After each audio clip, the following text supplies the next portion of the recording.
Tim, I'll ask you this. Do you think the Dolphins' offense is perhaps being overrated right now? Well, listen, I don't know the ratings. Look, are they better? You know, they have a new head coach who's going to put in a new offense, and I think a lot of it depends on what you think of Tua. I think we got, Cam's assessment of Tua. I would just say this. I think Tua's been kind of unfairly kind of evaluated over 2 years.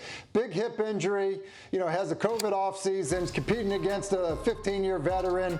Then, coordinators change, obvious dysfunction in Miami.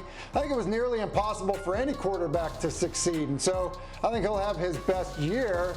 He should have his best year with the talent around him and the new coaching staff. But whatever you thought of Tua coming out of Alabama should probably be how you continue to feel about Tua based on the environment he's been a part of.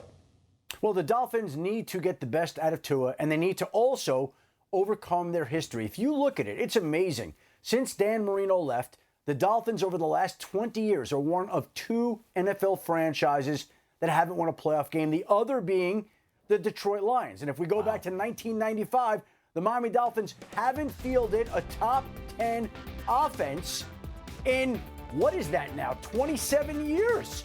So now they've made all these moves on the offensive side of the football.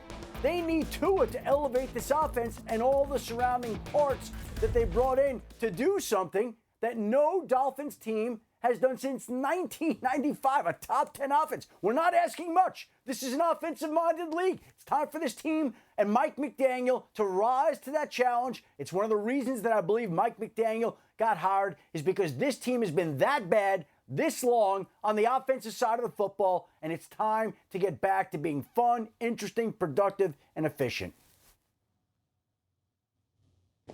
Yeah, and I think you're right, so to speak, Shefty, but I just don't know if we can rate them properly because we don't know what the quarterback is going to be. Like, that's the biggest question mark. Is he going to be the quarterback after this season? And right. Tim, I would push back a little bit and say this. I think Tua coming out in the draft will start to be a guy who could be a franchise quarterback. He was taking over Justin Herbert. I mean, he was accurate. He pushed the football down the field at Alabama. And so if that was your perception of him back then, you look at him now, he's been anything but that. I mean, he's kind of a dink and dunk quarterback. He doesn't throw the football down the field. He really can't stay healthy. So if you're thinking that when you drafted him, he was a better prospect than Justin Herbert, who's now on the precipice of superstardom, I think you got to really wonder if you made the wrong pick a few years ago. And so my perception of Tua has drastically changed from that standpoint. Well, not only have the Dolphins had a collective offensive drought that Shefty referenced and Tim, all three of you referenced, to be candid, quarterback's been a major issue for them. They currently have the longest active drought of seasons